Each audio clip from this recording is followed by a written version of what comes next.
ملازمت کرتا تھا چھوٹی سی، اور خطرہ یہ رہتا تھا کہ وہ ملازمت کرنے والا دکاندار جو ہے وہ مجھے کہیں فارغ نہ کر دے، یا وہاں دن رات مسائل ہی مسائل تھے، مشکلات ہی مشکلات تھی، پریشانیاں ہی پریشانیاں۔ آپ نے مجھے دو چیزیں بتائی تھی، ایک 129 بار سورت کوثر، اور ایک سارا دن چلتے پھرتے سورت قریش۔ ہوا کیا؟ منظر کیسے بدلا؟ اس نے جو مجھے نقشہ بتایا وہ میں ذرا بتاتا ہوں۔ کہنے لگا میں نے پڑھنا شروع کر دیا۔ یہ میں بتا رہا ہوں آپ کو، ایک الفاظ کے جذبے ہیں، نعت کے، ایک دل کے جذبے ہیں کہ کملی والے کا کوئی امتی پریشان حال ہے تو پریشان حال نہ رہے۔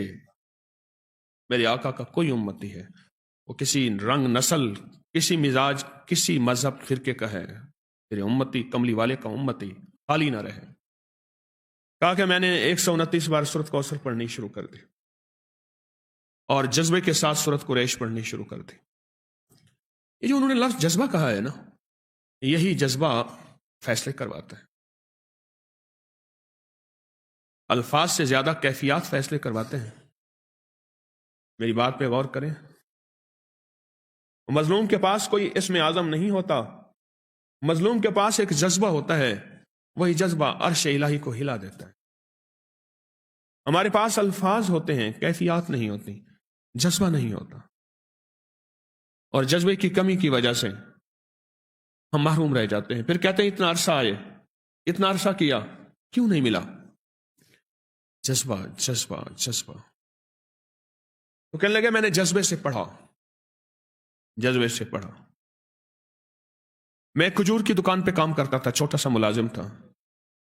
ایک بڑا گاہک آیا کنٹینر کا، دوسرے ملک کھجور بھیجنی تھی، تو میرے مالک کے پاس آیا، اس نے کھجور کے جو ریٹ دیے وہ زیادہ تھے۔